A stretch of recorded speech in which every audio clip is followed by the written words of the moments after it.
Hello guys and welcome back to Shikha classes. इस video में हम देखेंगे कि सिनेक्डकी और मेटोनिमी दोनों ही फिगर ऑफ स्पीच है, एक लिटरेरी डिवाइस है, लेकिन दोनों में कुछ बहुत ही शटल डिफरेंसेस होते हैं, बहुत ही थोड़े डिफरेंसेस होते हैं और अक्सर लोग दोनों में कंफ्यूज करते हैं कि कोई अगर सेंटेंस दिया है तो हम कैसे पहचानें कि हाँ मेटोनिमी है या फिर सिनेक्डकी है। तो सबसे पहले हम दोनों के डेफिनेशंस देख लेते हैं जिससे कि हमारा कोई कन्फ्यूजन न रहे। दोनों ही फिगर्स ऑफ स्पीच में एक सिमिलैरिटी क्या है कि हम जिस वर्ड को मीन करते हैं वो वर्ड हम उस सेंटेंस में नहीं लिखते बल्कि उससे रिलेटेड कोई दूसरा वर्ड लिखते हैं।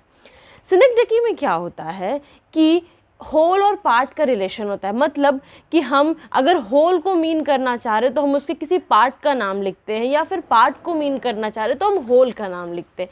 जैसे फॉर एग्जाम्पल हम ऑटोमोबाइल्स, अगर किसी सेंटेंस में हमको ऑटोमोबाइल्स के बारे में कुछ बोलना है तो बहुत बार ऐसा होता है कि हम व्हील्स वर्ड को यूज़ करते हैं। कोई बोल रहा है check out my new wheels, तो एक्चुअली वो ये नहीं बोल रहा है कि मेरे गाड़ी में जो नए चक्के लगे हैं वो नए चक्कों को आप देखो, नहीं, वो आपसे ये बोल रहा है कि मैंने जो नया एक कार लिया है आप उसको देखो। या फिर अगर कोई ये कह रहा है she showed of her new wheels, मतलब ऐसा नहीं कि वो अपने नए चक्के उसने अपने गाड़ियों में फिट कराए बाइक में या कार में और वो उसका शो ऑफ कर रही है, नहीं, उसने कोई नया कार लिया, कोई नया ऑटोमोबाइल लिया है और उसके लिए वो शो ऑफ कर रही है।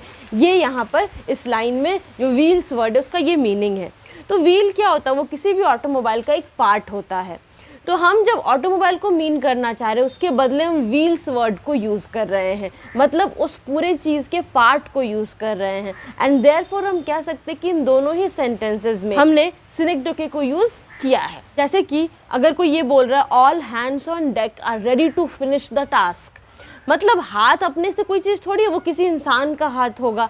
तो एक पूरे ह्यूमन बॉडी का पार्ट है हैंड, उस हैंड को हम यूज़ करें to represent the whole human being, और इसलिए पार्ट को होल को रिप्रेजेंट करने के लिए यूज़ कर रहे हैं। इसलिए इस सेंटेंस में भी हम कह सकते हैं कि सिनेक्डकी यूज़ हुआ है।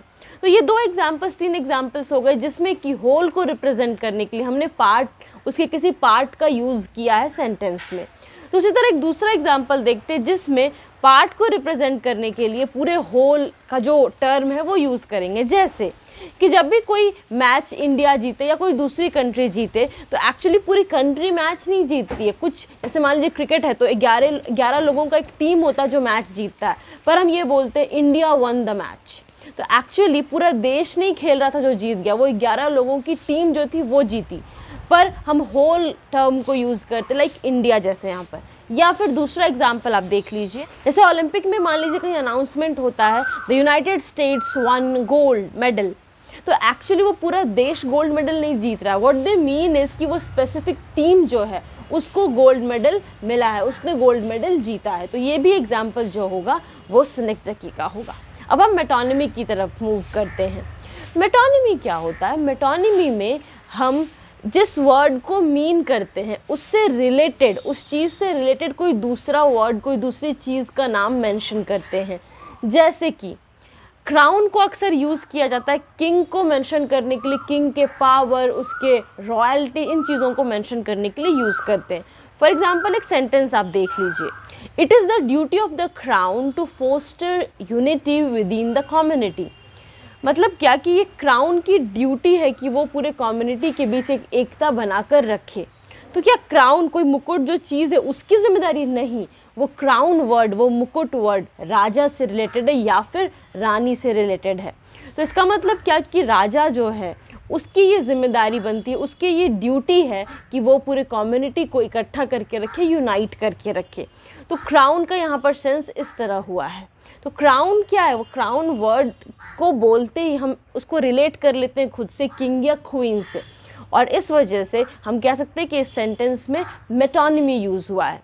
देखिए कन्फ्यूजन होने का एक्चुअली चांसेस भी होता है सिनेक्डकी और मेटोनिमी में, पर आप कुछ एग्जांपल्स देख लीजिएगा और थोड़ा सा उसका सेंस समझ लीजिएगा तो आपको फिर बाद में चल के डाउट्स कम होंगे। हमने इसको सिनेक्डकी में क्यों नहीं रखा? क्योंकि क्राउन जो है वो राजा का कोई पार्ट एंड पार्शल नहीं है।